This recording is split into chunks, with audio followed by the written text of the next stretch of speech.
오늘 말씀은 시편 69편 1절로 12절까지의 말씀입니다. 하나님이여 나를 구원하소서. 물들이 내 영혼에까지 흘러 들어왔나이다. 나는 설 곳이 없는 깊은 수렁에 빠지며 깊은 물에 들어가니 큰 물이 내게 넘치나이다. 내가 부르짖음으로 피곤하여 나의 목이 마르며 나의 하나님을 바라서 나의 눈이 쇠하였나이다. 까닭없이 나를 미워하는 자가 나의 머리털보다 많고 부당하게 나의 원수가 되어 나를 끊으려 하는 자가 강하였으니 내가 빼앗지 아니한 것도 물어주게 되었나이다. 하나님이여 주는 나의 우매함을 아시오니 나의 죄가 주 앞에서 숨김이 없나이다. 주 만군의 여호와여 주를 바라는 자들이 나를 인하여 수치를 당하게 하지 마옵소서.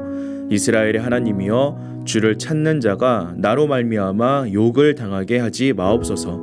내가 주를 위하여 비방을 받았사오니 수치가 나의 얼굴에 덮였나이다. 내가 나의 형제에게는 객이 되고 나의 어머니의 자녀에게는 낯선 사람이 되었나이다. 주의 집을 위하는 열성이 나를 삼키고 주를 비방하는 비방이 내게 미쳤나이다.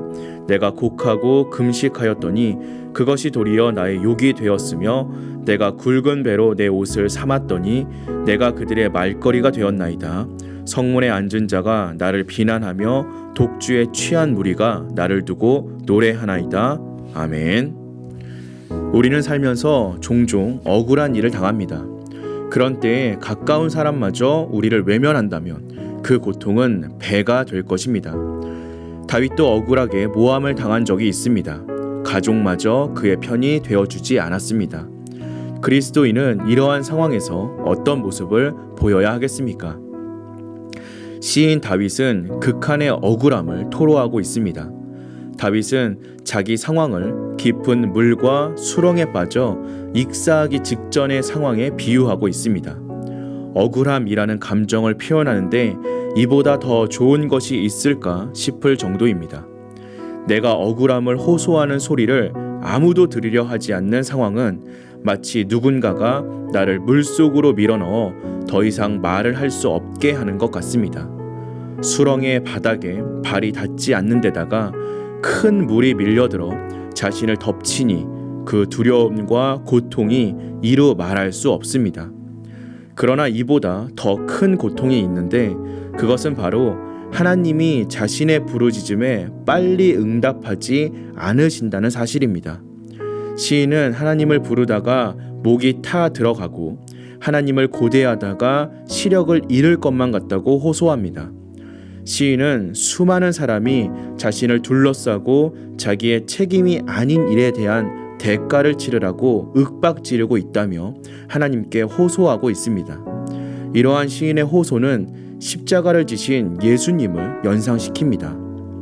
그분 자신이 범하지도 않은 죄의 대가를 치르기 위해 십자가를 지시고 타는 목마름으로 하나님을 부르셨기 때문입니다. 우리도 신앙 때문에 억울한 일을 당할 수 있습니다. 그때마다 주님도 이런 고통을 당하셨음을 기억하며 인내의 열매를 맺도록 기도해야 하겠습니다. 시인은 자신이 우매하다고 인정합니다. 죄가 전혀 없다고 주장하지 않습니다. 그러나 하나님이 그 죄를 다 알고 계시기에 지금의 고통은 그 죄에 대한 형벌이 아님을 확신하고 있습니다. 구체적으로 시인이 어떤 일을 당하고 있는지를 알 수는 없지만 신앙 때문에 억울한 일을 당하고 있는 것은 확실합니다. 주님의 집, 곧 성소를 향한 뜨거운 신앙을 가진 시인은 그 때문에 형제들에게 따돌림을 당하고 있습니다. 곡하고 금식하며 굵은 배를 입는 신앙의 열심을 보고 오히려 주위 사람들이 욕하고 수군거립니다.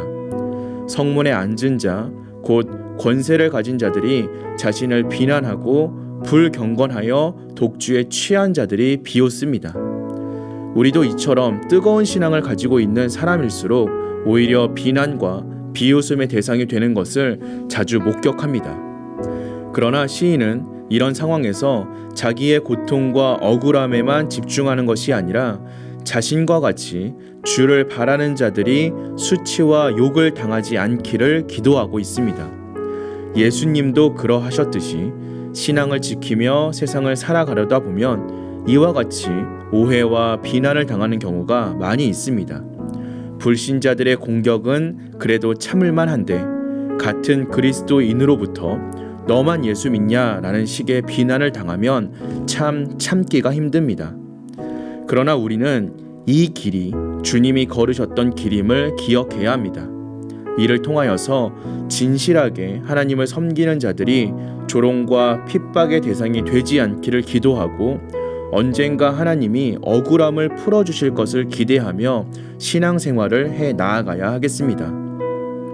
신앙 때문에 억울한 일을 당했을 때 그 억울함을 풀겠다고 세상 사람들처럼 분노를 표출하고 내게 주어진 힘을 사용하는 것은 결국 사단이 가장 원하는 것입니다. 그때마다 예수님은 어떻게 하셨는가를 기억하시기 바랍니다. 예수님을 따르는 자답게 언젠가 하나님이 이 억울함을 풀어주신다라는 사실을 믿고 오늘 하루도 두려움 없이 살아가는 저와 여러분 되시기를 주님의 이름으로 기도하겠습니다.